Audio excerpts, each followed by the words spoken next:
Welcome. The real question here is not whether a system works once, but what happens when pressure changes the execution enough to expose a hidden assumption. So the failure is already there. Scale just makes it impossible to ignore?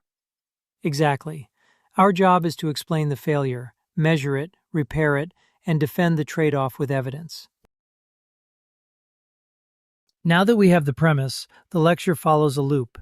Pressure changes behavior, hidden assumptions become visible, evidence makes the failure undeniable, and then we compare fixes by the invariant they protect. Why start with evidence instead of jumping straight to the fix? Because without evidence, the fix is just a guess. The loop closes only when the repair is validated and the trade-off is still visible. Pressure changes behavior by making a weak design observable. A happy path can look correct with one request, one worker, or one actor, then collapse into latency, queue growth, or timeouts once load rises. So the first run is not evidence of correctness, only evidence that the system survived that exact condition. Right. The design has to sustain the invariant under changing timing and volume, not just under the easiest execution. The hidden assumption is usually sequential execution with current state and a single actor. That model feels safe because it passes a simple test, but it is not the real execution model once concurrency or delay enters. So what looked like a correct method was really correct only for a much smaller world? Exactly. The design was never validated against the pressure it will actually face, which is why the invariant needs to be named explicitly before we choose a mechanism. Once the failure appears, the evidence has to be structured enough that someone else can reconstruct the event. Logs, traces, interleavings, and repeatable tests each carry a different piece of the claim. Would a single error message ever be enough? Usually not. A reviewer should be able to see the operation, the timing, and the state transition that made the failure real.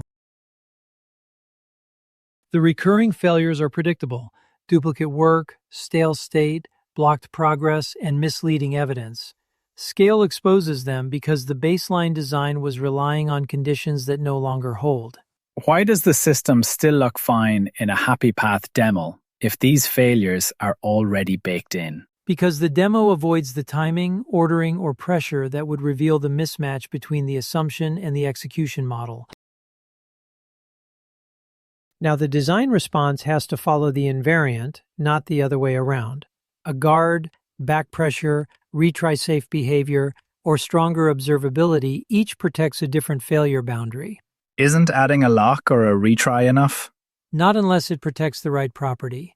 Every mechanism has a cost, so the question is, which one makes invalid behavior visible, bounded, or recoverable? A robust system expects pressure to arrive.